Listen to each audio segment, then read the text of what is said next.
Ano nga ba yung nakuhanan ng radar doon sa karagatan? Bakit ito kinakatakutan ng maraming tao? Yan po yung ating aalamin sa video na ito.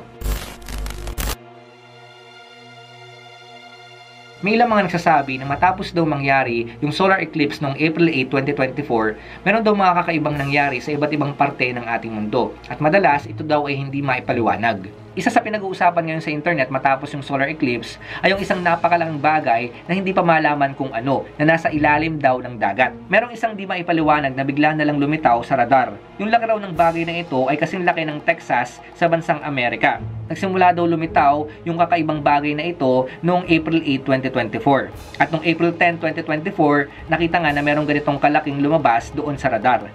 Nung una, akala nila ito raw ay glitch lamang doon sa radar. Kasi nga, bigla itong lumitaw at maya-maya, bigla na lang itong nawala. Pero maya-maya, makalipas lamang daw ang ilang mga oras, bigla na lang daw ulit itong lumabas. Ang nakakapagtaka raw dito, hindi daw nananatili yung bagay na ito sa isang lugar. Araw-araw, naiiba raw yung pwesto niya mula sa Antarctica pataas. So sinasabi nila na ngayon lamang daw may lumabas na ganitong klaseng bagay doon sa radar. Sinabi na hindi naman daw ito isang bagyo, dahil hindi naman daw ganyan yung itsura ng bagyo sa radar. Nagtataka lang sila na bakit bigla na lang daw itong lumitaw at pumupunta sa ibang lugar. So dahil po sa lumabas na video na yan sa internet, nagkaroon ng maraming iba't ibang mga teorya patungkol dito sa bagay na ito na lumabas sa radar. May ilang mga nagsasabi na yung malaking bagay daw na yon na nasa dagat, ito daw ay isang nilalang na matatagpuan sa ilalim mismo ng dagat. May mga nagsasabi na ito daw ay sea monster o yung tinatawag na Leviathan. Ang Leviathan po ay isang malaking aquatic creature o tinatawag din na sea monster. So sa Bible, kapag sinabing Leviathan, ito po yung kinakatakutan ng maraming tao na nilalang doon sa ilalim ng dagat. Kasi nga describe ng Bible na yung nilalang na ito na nasa ilalim ng dagat, ito ay napakalaking hayop. At hindi lang po yun, siya po ay nakakatakot at talagang makapangyarihan. So describe ng Bible na talagang hindi basta-basta itong nilalang na ito na nasa ilalim ng dagat. Basahin po natin yung Job chapter 41 verse 1. Mauhuli mo ba ang Leviathan sa pamamagitan ng pamingwit? Maitatali mo ba ang dila nito sa pamamagitan ng lubid? Basahin din po natin yung Job chapter 41 verse 9 to 11. Ang sino mang sa kanya ay makakakita, sa lupa'y mabubuwal, nawawalan ng pag-asa. Kapag siya'y ginambala, ubod siya ng bagsik. Sa kanyang harapay walang nangangahas lumapit. Sinong lulusob sa kanya at hindi mamamatay? Walang makakagawa nito sa buong sanlibutan. So marami pong pwedeng gawin yung Leviathan kasi nga po, siya po ay talagang napakalaki at talagang napakamakapangyarihan. Hindi po siya basta-basta isang hayop lamang na naandun sa ilalim ng dagat. Ngayon mga kapatid, sasabihin ko na po sa inyo na yung lumabas doon sa radar na nandun sa karagatan, hindi po yon yung Leviathan. Kasi mga kapatid, makikita natin na sobrang laki nung naandun sa radar. Sing laki na po siya ng Texas. So mga kapatid, hindi naman ganun kalaki yung sea monster na tinutukoy doon sa Bible. Maraming description na binigay yung Bible patungkol sa Leviathan. Yes, malaki po siya, pero hindi po siya ganun kalaki. Tulad nga na makikita natin na naandun sa radar.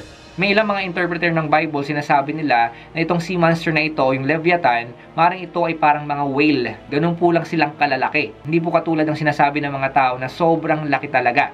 So hindi po natin pwedeng sabihin na yung nakita doon sa radar, ito po ay Leviathan. Kasi nga mga kapatid, ito ay sobrang laki. At yun nga, nababago rin kasi yung anyo ng bagay na ito doon sa radar. Kung titingnan nyo po, everyday, nababago yung itsura niya kapag siya po ay umaalis sa kanyang lugar. Ngayon dahil sinasabi nga ng ilan, itong bagay na ito na nakita sa radar ay isang halimaw, kinokonek din po nila itong malaking bagay na ito na nasa dagat doon po sa Book of Revelation, doon sa vision na nakita ni John. So ano nga po ba ito na sinasabi na nakita sa vision ni John? Basahin po natin yung Revelation chapter 13 verse 1. Pagkatapos ay nakita kong umaahon sa dagat ang isang halimaw na may 7 ulo at 10 sungay. May korona ang bawat sungay nito at sa bawat ulo ay nakasulat ang mga pangalang lumalapastangan sa Diyos. Itong binasa natin na verse na ito po ay hindi literal. Ito po ay symbolic lamang. So yung halimaw na tinutukoy dito, hindi po siya literal na halimaw na lalabas mismo doon sa dagat. Nagkakaroon lang po ng maling interpretasyon ng mga tao patungkol po dito sa verse na ito. Ang tinutukoy po na halimaw dito mga kapatid ay walang iba kundi yung Antikristo. Kasama na nga po yung iba't ibang mga kingdoms at empire sa ating mundo. At yung tinutukoy nga po dito na umahon siya sa dagat, ngayon mga kapatid, sinasabi lang dito na itong Antikristo, lalabas po siya doon po sa mga tao o sa nation ng ating mundo. Kaya pagdating po ng tribulation, walang ganitong klaseng halimaw na lilitaw o lalabas doon sa dagat. Bagamat alam natin pagdating ng tribulation, maraming mga kakaibang nilalang na lalabas mula sa abyss. Pero mga kapatid, itong tinutukoy sa verse na binasa natin na ito ay walang iba kundi yung Antikristo o yung beast doon sa Revelation. Ang iba kinoconnect nila itong kakaibang bagay na lumabas sa radar doon po sa CERN. Ngayon, ano nga ba itong CERN? Ang CERN, ito po yung European Council for Nuclear Research. Ito ay tinatag noong 1952 pa. Ang nais nila ay magtatag ng isang world-class na fundamental physics research organization sa Europe. So maraming iba't ibang mga eksperimento na ginagawa yung CERN. At gumagawa sila ng iba't ibang mga physics research. Nagkaroon ng theory noon na noong April 8, 2024, kasagsagan ng solar eclipse, isasabay daw ng CERN yung pagbukas ng portal o lagusan sa ibang lugar. Kaya nila nire-relate yung kakaibang bagay na ito na lumabas doon sa radar, doon nga sa sinasabi nilang portal na ginawa ng CERN, kasi nga lumitaw doon sa radar itong kakaibang bagay na ito noong April 8. Kaya sinasabi nila na doon sa dagat, doon daw gumawa ng portal itong CERN. Yung mga bagay po na yan na tinalakay natin, yan po ay mga theory lang ng iba't ibang mga tao patungkol nga doon sa lumabas sa radar. Ngayon po, wala pa pong nakakaalam kung ano ba talaga yung kakaibang bagay na yon na bigla na lang lumitaw sa radar. Marami pa rin mga tao ngayon na naghahanap ng sagot patungkol nga doon sa bigla na lang lumitaw na bagay na yon. Yung iba po sinasabi nila na maaaring ito nga ay system error lamang doon sa radar nila. Kasi nga mga kapatid, wala naman talagang mga ganitong lumalabas na bagay doon sa radar. So ngayon lamang raw po may lumabas na ganyan. Kaya maaaring sinasabi nila nagkaroon lamang ng pagkakamali o kaya man ng glitch doon sa kanilang system. Sinasabi naman ng ilan na ito po ay isang napakalaking wave o kaya man alon na nagmula doon sa Antarctica. Kasi nga baka raw merong malaking yelo na natunaw doon sa Antarctica at ito raw ay nakabuo ng isang malaking wave o alon doon sa dagat.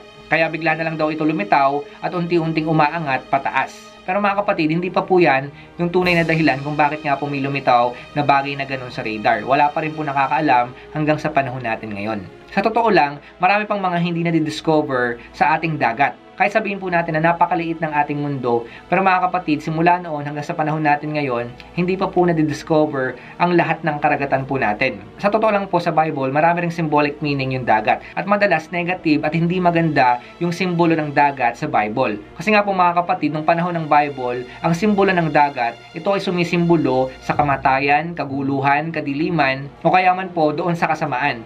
Kasi noong panahon ng Bible, naniniwala yung mga tao noon na yung nasa ilalim ng dagat, ito yung abyss o yung malalim na hukay, na kung saan naandoon sila Satan o kaya man yung mga masasamang espiritu. So maraming mga tao noon ang takot talaga sa dagat dahil nga mayroong mga kakaibang nilalang na lumalabas mula po dito. Kasama na nga dyan yung Leviathan. Kung babasahin natin yung Book of Revelation, ayon sa nakita ni John sa kanyang vision, doon sa bagong langit at bagong lupa, wala na raw po doong dagat. Basahin po natin yung Revelation chapter 21 verse 1. Pagkatapos nito, nakita ko ang isang bagong langit at isang bagong lupa. Wala na ang dating langit at lupa. Wala na rin ang dagat. Maaaring mapapatanong kayo dito sa verse na binasa natin, bakit wala ng dagat doon sa bagong langit at bagong lupa? Sa totoo lang mga kapatid, may iba't ibang mga interpretation yung mga scholar patungkol dito sa verse na binasa natin. Yung ilan sinasabi nila, maaaring ito ay literal na wala ng dagat doon sa bagong langit at bagong lupa. Kasi nga mga kapatid, sinasabi na itong dagat, ito yung nagse-separate sa iba't ibang mga tao. Kumbaga, ito yung nagde-divide sa mga tao. Pero pagdating daw dun sa langit, wala ng dagat, sama-sama na raw yung mga tao. Yan po yung literal na interpretation nila patungkol sa verse na binasa natin. Pero yung iba po sinasabi naman nila na hindi totally mawawala yung dagat doon sa bagong langit at bagong lupa. Ang mawawala lang daw po ay yung simbolo ng dagat. Kasi nga mga kapatid, sa Bible, ang sabi nga, ang simbolo ng dagat, ito ay pumapatungkol sa kaguluhan, kadiliman, kasamaan, o kaya man kamatayan. Ngayon mga kapatid, totoo naman daw na pagdating natin sa bagong langit at bagong lupa, wala na yung mga bagay na yan. Kasi nga wala na sa Satan. Kaya pagdating daw natin sa langit, maaaring meron pang dagat. Pero yung simbolo ng dagat na sinasabi ng Biblia, yun naman daw po yung mawawala na. So ngayon mga kapatid, di natin alam kung ano ba talaga yung itsura ng bagong langit at bagong lupa. Hindi po dinescribe mismo ng Bible kung ano yung meron doon at ano pa yung i-expect natin doon. Ang alam lang natin, totoo po na merong bagong langit at bagong lupa. Basta mga kapatid, yan lamang yung maging pag-asa natin sa mundo na ito. Na hindi tayo magtatagal sa mundo na ito. Lahat po ay mawawala. Magugunaw din po yung mundo na ito. Pero mapapalitan ng bago. At yun nga po, yan po yung sinasabi ng Biblia. Kung tayo ay merong Kristo sa ating mga buhay, ang ating tunay na tahanan ay yung bagong langit at bagong lupa para sa ating lahat. So yun lamang mga kapatid na gusto kong ibahagi sa inyo. Sana may natutunan kayo sa ating tinalakay ngayon. Hanggang sa muli magkita-kita tayo. Salamat sa inyong panonood. Pagpalain kayo ng Diyos. Ingat kayo palagi.